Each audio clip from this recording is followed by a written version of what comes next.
নজর রাখবো পরবর্তী সংবাদে। নজরে এবার লোকসভা ভোট এবং এই ক্ষেত্রে লোকসভাকে কেন্দ্র করে কার্যত ইতিমধ্যেই ঘোষণা করা হয়েছে লোকসভা ভোটের দিনক্ষণ, পাশাপাশি দুই আসনের প্রার্থী, পূর্ব আসন এবং পশ্চিম আসনের প্রার্থী ইতিমধ্যেই ঘোষণা করা হয়েছে।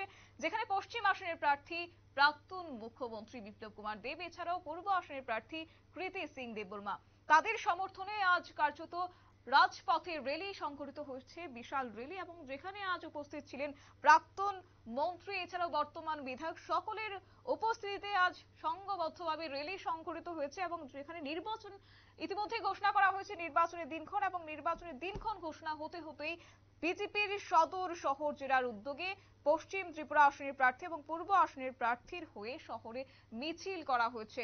আজ এই মিছিলকে কেন্দ্র করে একেবারে বিরাট সংখ্যক যারা কর্মী সমর্থকরা রয়েছেন তাদের উপস্থিতি অনেকটাই লক্ষণীয় ছিল। তবে গোটা বিষয়কে কেন্দ্র করে কি উঠে আসছে শুনবো। আপনারা জানেন,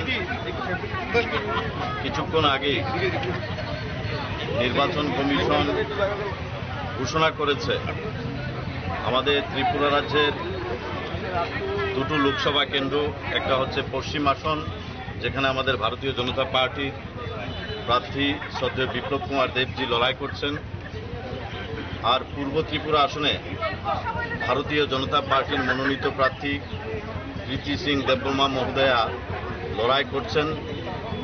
কিছুক্ষণ আগে ঘোষণা হয়েছে যে পশ্চিম ত্রিপুরা লোকসভা কেন্দ্রের 19 এপ্রিল নির্বাচনের দিনক্ষণ ঘোষণা হয়েছে, গণদেবতারা ভোট দেবেন, এবং 26 এপ্রিল পূর্ব আসনে সেই অঞ্চলের গণদেবতারা ভোট দেবেন।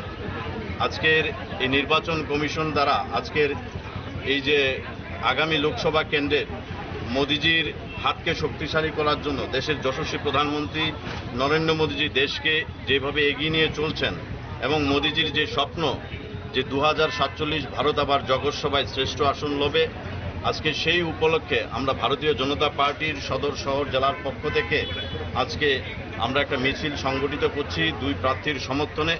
আমরা রাজ্যের গণদেবতাদের কাছে বিনম্রভাবে অনুরোধ করব যে আমাদের 2018 থেকে আজকে 2024 সাল, এই 6 বছরের সময়কালে ত্রিপুরা রাজ্যের আমূল যে পরিবর্তন এসছে, মোদিজির সহযোগিতায়, আমাদের দেশের যশস্বী প্রধানমন্ত্রী নরেন্দ্র মোদিজির সদর্থক ভূমিকায়, আমাদের রাজ্যের প্রিয় মুখ্যমন্ত্রী প্রফেসর ডক্টর মানিক শাহ মহোদয়ের সদর্থক ভূমিকায়, এবং আমাদের রাজ্যের প্রাক্তন মুখ্যমন্ত্রী শ্রদ্ধেয় বিপ্লব কুমার দেবজির যথেষ্ট ভূমিকায় ত্রিপুরা রাজ্য আজকে যেই দিশায় চলে গেছে, এবং ত্রিপুরা রাজ্যের সার্বিক উন্নয়নের জন্য ভারতবর্ষকে জগৎ সভায় শ্রেষ্ঠ আসন লাভ করার জন্য আমি গণদেবতাদের কাছে বিনম্রভাবে অনুরোধ করব, যারা ইন্ডি জোটের নামে ভারতবর্ষের যে সার্বভৌমত্বকে নষ্ট করার চেষ্টা করছে, ভারতবর্ষের যে উন্নয়নের চাকাকে স্তব্ধ করার জন্য যারা জোটবদ্ধ হয়েছে, সেই জোটের যারা প্রার্থী হয়েছে আজকে ত্রিপুরা রাজ্যে যারাই লড়াই করবে আমাদের এই দুই প্রার্থীর এগেনস্টে, আমি গণদেবতাদের কাছে বিনম্রভাবে অনুরোধ করব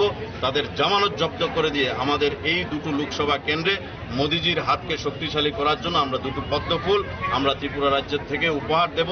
এবং আপনাদের মারফত আমরা জানিয়ে রাখছি যে ত্রিপুরা রাজ্যের ইতিহাসের রেকর্ড হবে এই যে পশ্চিম আসন এবং পূর্ব আসনে যে ত্রিপুরা রাজ্যের যতগুলি এই লোকসভা নির্বাচনে যারাই প্রতিদ্বন্দ্বিতা করেছে, যে ব্যবধানে জয়লাভ করেছে, তার চাইতে দ্বিগুণ ভোটের ব্যবধানে জয়লাভ করে আমরা মোদিজিকে দুটো আসন উপহার দেব।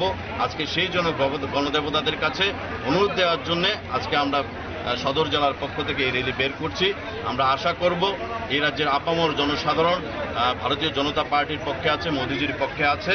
আগামী 19 তারিখ এবং 26 তারিখ মানুষ ঘর থেকে বেরিয়ে উৎসবের মেজাজে ভোট দেবে, আমাদের মোদিজির হাতকে শক্তিশালী করবে। আপনারা শুনলেন তাদের বক্তব্য। কার্যত তার মিছিল সম্পর্কে তিনি তুলে ধরেছেন।